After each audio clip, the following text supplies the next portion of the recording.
আপনারা সুলাইমান নবীর নাম জানেন গো, উনি কিন্তু আমার ভাইরা আল্লাহ এত ক্ষমতা ওনাকে দিয়েছিলেন, এত মুজিজা দিয়েছিলেন, পাখির ভাষা পর্যন্ত সুলাইমান নবী বুঝতো। উনি নদীর পাশে বসে রয়েছেন, উনি দেখতে পেলেন একটা পিপিলিকা মুখে খাবার নিয়ে চলে আসতেছে, কিন্তু ওই নদীর পাশ দিয়ে যেখানে আসতেছিল নদীর একদম কিনারায় বড় একটা ব্যাঙ এইভাবে হা করে আছে। ব্যাঙের মুখের একদম সেন্টার পজিশন পর্যন্ত যখন পিপিলিকাটা এসে পড়ল, খপ করে ওই ব্যাঙটা পিপিলিকার খাবার সহ গিলে ফেলল। সুলাইমান নবী ওখানে দাঁড়ায় চিন্তা করতে লাগলেন, ব্যাপার কি হয় দেখা যাক। ওই ব্যাঙটা চলে গেল নদীর গভীর থেকে গভীরে। কিছু সময় পরে আবার যখন ফিরে আসার পরে ব্যাঙটা পিপিলিকাটাকে উগরাইয়া দিল। যেহেতু সুলাইমান নবী উনি হলো পশু পাখিদের ভাষা বোঝে, জিজ্ঞাসা করতে লাগলেন পিপিলিকাকে, তোমার মুখের খাবারটা সহ তোমাকে ব্যাঙ গিলে ফেললো, আবার চলে গেল নদীর তীরে থেকে অনেক গভীরে চলে গেল, আবার তোমাকে উগরাইয়া দিল, বলো কি কারণ? এইবার পিপিলিকা বলতে লাগলেন, হুজুর ওই নদীর গভীরে এমন কিছু মাখলুক আছে যারা অন্ধ। সুবহানাল্লাহ কোন, যেরকম সুবহানাল্লাহ। এমন কিছু মাখলুক আছে যারা অন্ধ, চলতে ফিরতে পারে না, কিন্তু তাদের খাবারের দায়িত্ব জিম্মাদারি আল্লাহ নিয়ে নিয়েছেন। আমার মাধ্যমে আল্লাহ খাবারগুলো পৌঁছায়া দিচ্ছেন, কিন্তু অত দূর পর্যন্ত আমি যেতে পারবো না, বিদায় আমার আল্লাহ ব্যাঙের পেটের ভিতরে ঢুকায়া ওই অন্ধ মাখলুকের খাবার আমার আল্লাহ পৌঁছায়া দেন। সুবহানাল্লাহ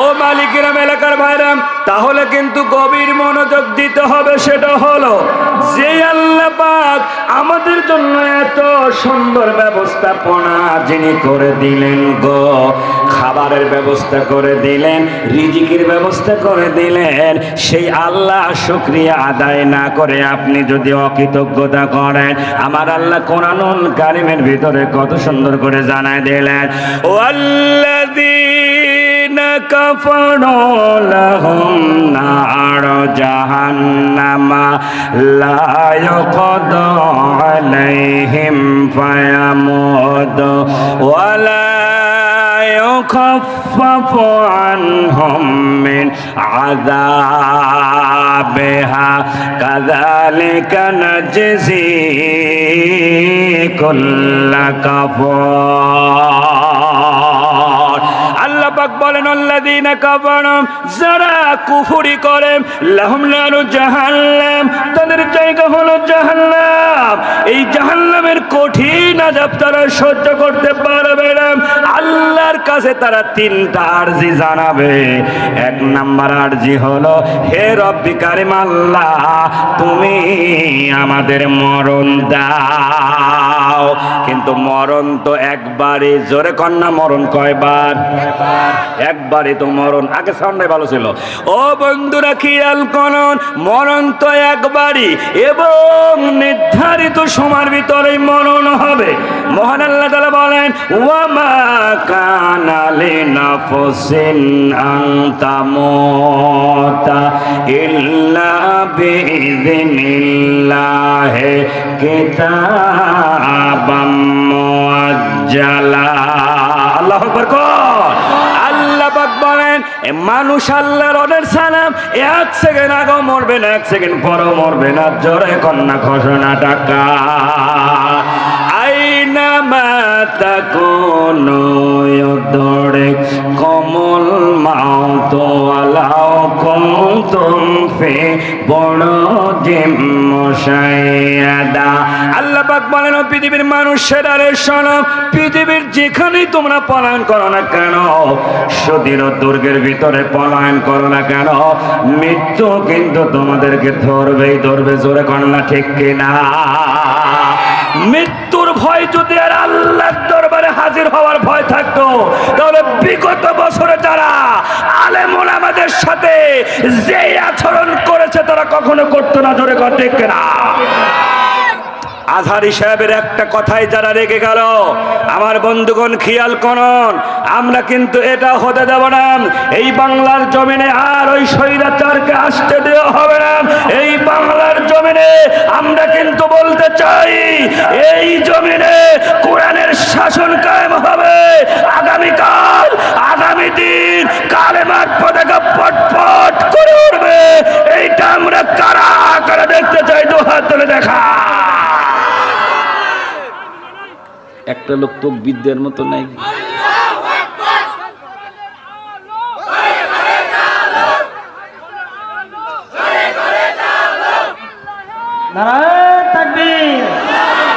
আমার ভাইরা বসেন বসেন, সম্মানিত উপস্থিতি, আমরা ইমানদার। জোরে বলেন ঠিক কিনা?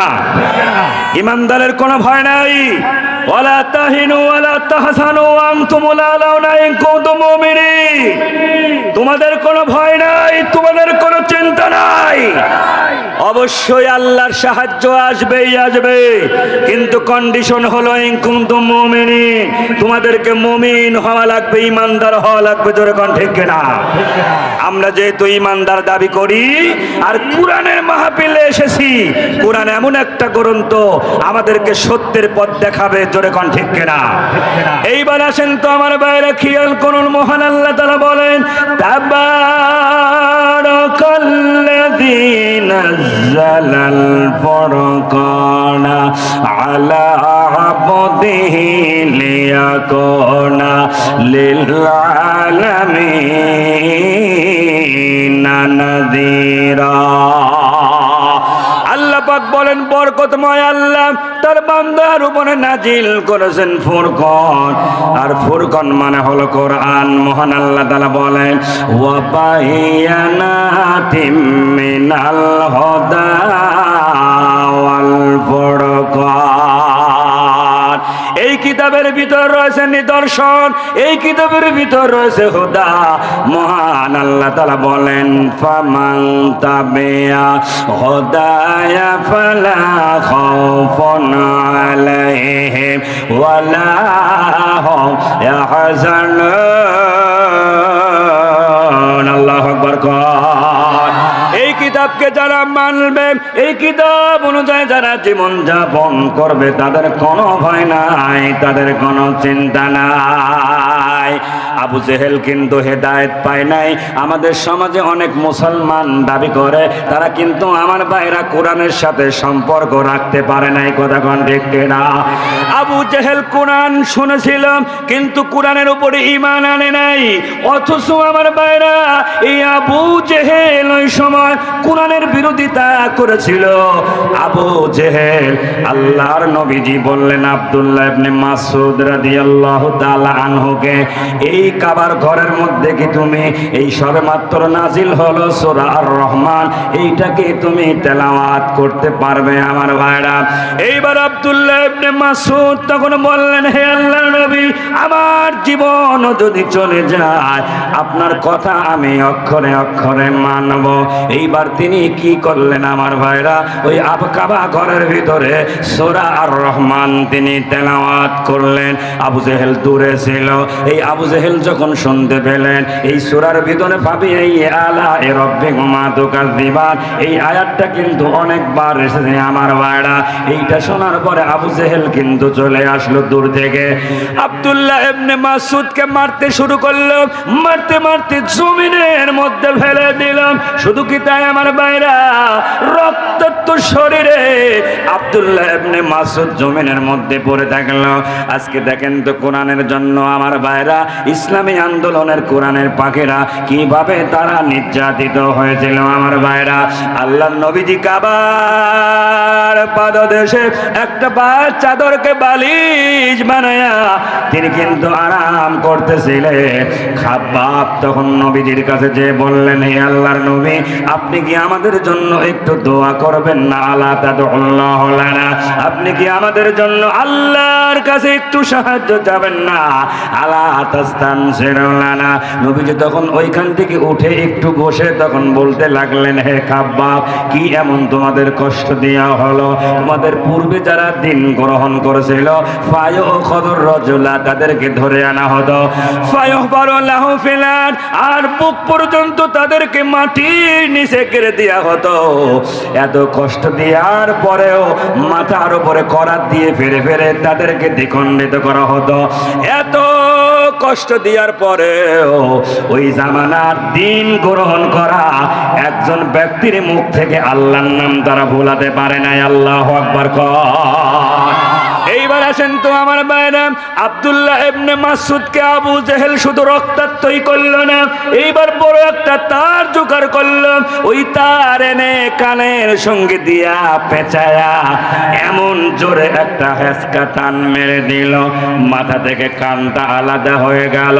ও মালিক গ্রামের ভাইরা, ইসলাম কিন্তু এইভাবে আসে নাই। ইসলাম আনার জন্য সাহাবায়ে কেরামদের রক্তে রঞ্জিত হয়েছে জমিন। আল্লাহর নবীর দান দান মোবারক শহীদ হয়েছে, আমির হামদার কলিজাটা পর্যন্ত দিতে হয়েছে। এই জন্য আমার ভাইরা, আল্লাহর নবীর সাহাবী আব্দুল্লাহ ইবনে মাসউদ ওইভাবেই তিনি চলে আসলেন।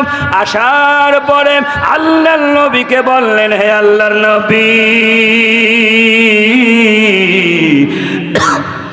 আপনার কথা আমি অক্ষরে অক্ষরে পালন করেছি, কাবার ঘরের ভিতরে আমি সূরা আর রহমান তেলাওয়াত করেই ছেড়েছি, কিন্তু এর বিনিময়ে আবু জেহেল আমার কানটা আলাদা করে দিয়েছে।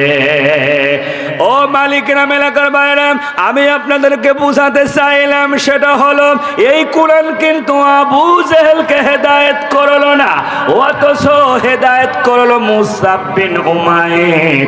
উনিও কিন্তু আবু জেহেল যেখানে জন্ম, এই মুসআব বিন উমাইর কিন্তু সেখানেই জন্ম। আহা মুশরিকের ঘরে জন্ম নিয়েছিলেন, মা মুশরিকা লাত মানাত হবল হুজ্জার প্রশংসা করে, কিন্তু নবীজি কোরআনুল কারীম তেলাওয়াত করে মসজিদের বাইরে দাঁড়ায়া দাঁড়ায়া এই মুসআব বিন উমাইর শোনে। নবীজি কোরআন তেলাওয়াত শেষ করে মসজিদ থেকে বাহির হইলেন, এইবার মুসআব বিন উমাইর বলতে লাগলো, হে আল্লাহর নবী, আমার তো আসলে এখান থেকে দূর হয়ে যায়, কোরআন শরীফটা ভালো করে শুনতে পারি না, আমি কি মসজিদের মধ্যে ঢুকতে পারবো কিনা? নবীজি বললেন, না না না, ইন্নামাল মুশরিকুনা নাজাসুন, মুশরিকরা হলো অপবিত্র, তুমি মুসলমান না হলে কখনোই মসজিদে ঢুকতে পারবা না। কোন মুশরিক কি আল্লাহর ঘরে ঢুকতে পারবে? জোরে বলেন, পারবে? আপনারা শুনলে খুশি হবেন, গত 28 অক্টোবরের দিন আমার মসজিদে জোহরের নামাজের 1 ঘন্টা আগে একটা হিন্দু মানুষ, কনভার্টেড মুসলিম, উনার হাতে এফিডেভিট, রাজবাড়ী উনার বাড়ি, ওই এফিডেভিটটা আমি ফটোকপি করে রেখে দিলাম। উনি কোথা থেকে আসলে আমার নাম জেনেছে আমি জানি না, পরে শুনলাম ইন্টারনেটে আমার আলোচনা আছে, ওইখান থেকে দেখে আমার নাম্বার নিয়ে খবর নিয়ে তিনি চলে এসেছে। উনি বলতেছেন, হুজুর, এই যে এফিডেভিট করেছি, আমি আপনার হাতে হাত দিয়ে কালেমা পড়ে মুসলমান হতে চাই। সুবহানাল্লাহ। আমি কমিটিকে ডাক দিলাম, কমিটির সভাপতি প্রেসিডেন্টকে ফোন করে বললাম, ভাই একটু তাড়াতাড়ি আসেন, একজন হিন্দুর ছেলে এসেছে, ওকে তো আমরা মসজিদে ঢুকাতে পারবো না, ওনাকে আগে মুসলমান বানাতে হবে। ওনারা এসে এফিডেভিটটা দেখলো যে না, সব ঠিকঠাক আছে। এইবার বললো, হুজুর, যেহেতু উনি আগ্রহ করেছে, আপনি ওনাকে কালেমা পড়ায় মুসলমান বানায়া দেন। এইবার কালেমা পড়ায় মুসলমান করে দিলাম, একসাথে নামাজ আদায় করলাম।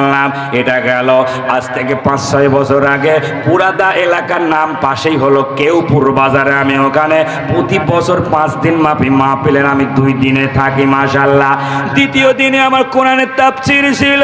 প্রথম বছরে যাওয়ার পরে দ্বিতীয় বছরে একটা চিরকুট পেলাম, হুজুর আপনি আলোচনা করেছিলেন, আমি সেখানে প্রধান আলোচক ছিলাম।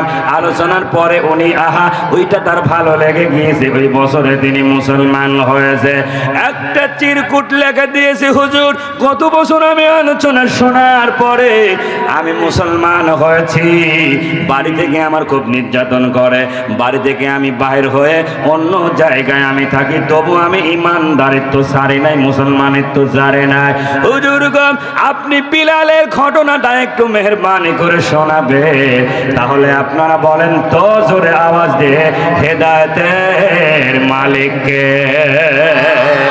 আবু জেহেল কুরআনুল কারীম শুনলো কিন্তু হেদায়েত হলো না, অথচ মুসআব বিন উমাইর উনি শোনার জন্য আগ্রহ করলো। এইবার নবীজি বলল, না তুমি মুসলমান না হলে মসজিদের মধ্যে ঢুকতে পারবা না। এইবার নবীর হাতে হাত দিয়ে কালেমা পড়ে মুসলমান হলো।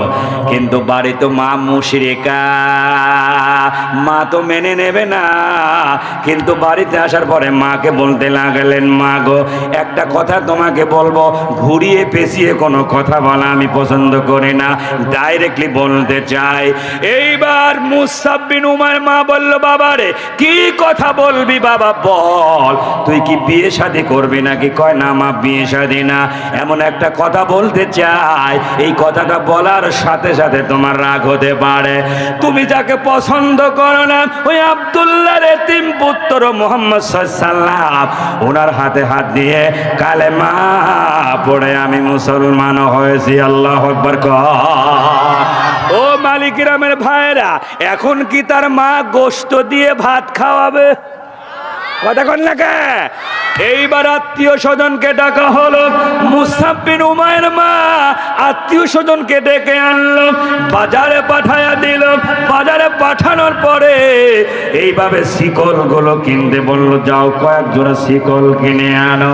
শিকল আনা হলো। এত সুন্দর সুদর্শন একটা যুবক ইসলাম ধর্ম গ্রহণ করার অপরাধে গর্ভধারণী মা তাকে ঘরের মধ্যে আটকায় রাখলো। সামান্য খাবার দেয়, তাছাড়া ও মালিকিরামের ভাইরা, এই যে মুসআব বিন উমাইর ঘরের মধ্যে আটকা থাকলো, ওইখান থেকে বাহির হতে পারে কিনা, এরপরে তার অবস্থানটা কোন জায়গা যায় গো, সময় অল্প। এই ঘটনাটা কি জানার ইচ্ছা আমাদের আছে না? না কারা কারা শুনতেছেন দু হাত তুলে তাকান, লিল্লাহি তাকবীর, একটু জিকির করেন লা ইলাহা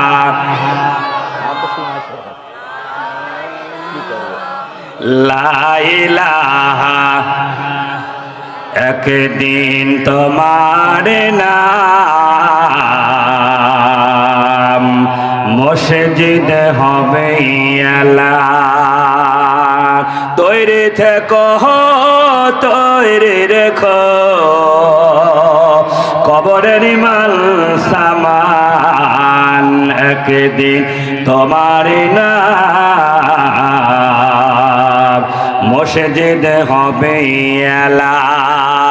এইবার আসেন আমার বাইরে, অল্প সময় আপনাদেরকে আলোচনা করতে গিয়ে আমার মূল টপিকসটা ছিল হলো আখিরাতের আসামি কারা। এই মর্মে আমি আপনাদেরকে সূরা সূরা 42 নম্বর আয়াত কারিমা আমি আপনাদের সামনে তেলাওয়াত করেছিলাম। যারা মানুষের উপর জুলুম করে এবং পৃথিবীতে অন্যায়ভাবে বাড়াবাড়ি করে, তাদেরকে অবশ্যই দোষ দেওয়া যায়। এরা ওই সব লোক যাদের জন্য আমার আল্লাহ তাআলা যন্ত্রণাদায়ক আযাবের ব্যবস্থা রেখেছেন। আল্লাহু আকবার। এইবার আমার ভাইরা খেয়াল করুন, আখিরাতের আসামি কারা? তার ভিতরে এক নম্বর হলো যারা জালেম, যারা জুলুম করেছিল। এই জালেমের প্রতি আমার আল্লাহ পাকের লানত, আর মাজলুমের উপরে আমার আল্লাহ পাকের রহমত। আপনি দেখেন তো জালেমকে এমন ভাবে তারাই দিল গো, আমরা চেয়েছিলাম পদত্যাগ, আল্লাহ বলল না না, ওর অপরাধে আমি পদত্যাগ চাই না, আমি আল্লাহ চাই দেশ ত্যাগ। জোরে বলেন না ঠিক কিনা? আমরা আমরা চাইলাম পদত্যাগ, কিন্তু আল্লাহ চাইলো দেশ ত্যাগ। ওয়ামাকারু ওয়ামাকার আল্লাহ, আমার আল্লাহ বলে তোরা কত বড় মাকারবাজ, তোরা কত বড় পরিকল্পনাকারী, আমি আল্লাহ হলাম মহাপরিকল্পনাকারী। আমরা ভাবি এক আর আল্লাহ ভাবে আর এক, এই কথা ঠিক কিনা? দেখেন চোরের মন পুলিশ পুলিশ, চোর ধরা যায় না। দেখেন যে যেই ধরনের অপরাধ করে সে কিন্তু সেই ধরনের মানসিকতা রাখে এবং সে ওই কথাগুলো বললে তার উপরে এরকম চাপায় নেয়। ডক্টর মিজানুর রহমান আজহারী সাহেব একটা কথা বলায় গোটা বিশ্ব ভাইরাল হয়ে গেল। একদল খেয়েছে আর একদল খাওয়ার জন্য পায়তারা করেছে, কথা কন না কে? কিন্তু উনি কি কারণ নাম বলেছিল? জোরে বলে। ধরেন এক জায়গা চোর ধরা যায় না, সে চোর না ধরলে পরে কিভাবে চোর ধরা যায় এই চিন্তা ভাবনা করে ওই প্রতিষ্ঠানের যিনি প্রধান এখন ছাত্রদেরকে এক জায়গা করলো। চোর ধরার কায়দাটা একটু শিখা দিই, তাহলে বুঝতে পারবেন। সবাইকে অ্যাটেনশন করলো, ছাত্র ছাত্রীরা সবাই সেখানে আছে। সবাইকে বলা হলো যাও তোমরা ওই তোমাদের এই নাক থেকে পা পর্যন্ত হিসাব করে তোমরা একটু দড়ির ব্যবস্থা করো, সুতার ব্যবস্থা করো। এরকম নাক থেকে শুরু করে পা পর্যন্ত এইরকম সুতা মাপ দিয়ে প্রত্যেকটা ছাত্র দিল আর বলল পাশের ঘরে একটা বাটি আছে, ওই বাটিতে কিছু তেল আছে, ওই তেলের মধ্যে চুবাইয়া তোমরা আনবা। কিন্তু যে চোর তার ওই সুতাটা এই নাক থেকে এক বট বড় হয়ে যাবে। কি হয়ে যাবে? কথা কন না, কি হবে? বড় হয়ে যাবে। চোর তো ওখানে ছিল, যে চোর না তার তো সমস্যা নাই, ও ওই রকমই জমা দিচ্ছে। কিন্তু চোর মনে করলো যদি বড় হয়ে যায়, সেই জন্য মূল দড়ির থেকে এক বট কাটি ফেললো। কথা কন, কি করছে? ওই এক বট কাটি ফেলছে। সবাই যখন দিল সবারটাই ঠিক আছে, কিন্তু চোর যে এখন দেখে চোরেরটা এক বট ছোট, চোরের কথা আচ্ছা সবারটা বড় আছে তোমারটা ছোট কে? কয় যে আমি এক বট কাটি ফেলছি, তাহলে তুই চোর। কথা কয় না কেন? জোরে কন্যা ঠিক কিনা? আমাদের দেশে চোর ছিল না? আমাদের দেশে চোর আছে না নাই? চোরের ধরে নিয়ে গেল মেম্বরের কাছে, চোর হায় রে হাসা। লোকজন কয় হাসো কে, তোমার তো এখন বাটাম ফাটাবে। কয় আমি আর কি চুরি করছি, চুরি করেছে তো ওই মেম্বার বস্তা বস্তা। কথা কয় না কেন? এইবার নিয়ে গেল চেয়ারম্যানের কাছে, চোর তো আরো হাসতে লাগলো। ওকে বললো আরো হাসো কে, তোমার তো এখন উত্তম মাধ্যম দেওয়া হবে। কয় আমি আর কি চুরি করছি, চেয়ারম্যান তো চুরি করছে টনে টনে। কথা কন না কে? আমার ভাইরা, আমরা কোরআনের শাসন চাই। চোর হয়ে যাবে সম্পদের পাহারাদার, আর নারী নারী লোভাতুর লোকেরা নারীদের পাহারাদার হয়ে যাবে। জোরে বলে ঠিক কিনা?